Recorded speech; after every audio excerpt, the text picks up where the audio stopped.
This is my bike check for my 2010 Fit Trail 1 in the blue and white.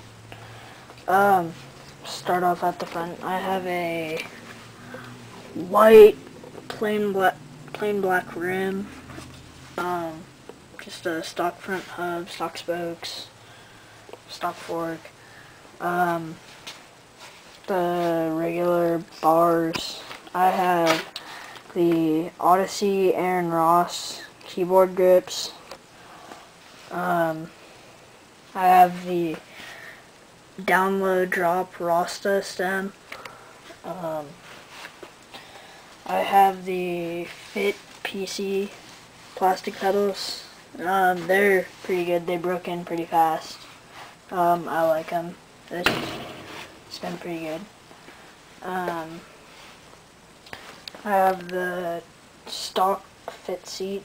It's nice. Not too comfy, but good enough. Gets the job done. Let's see.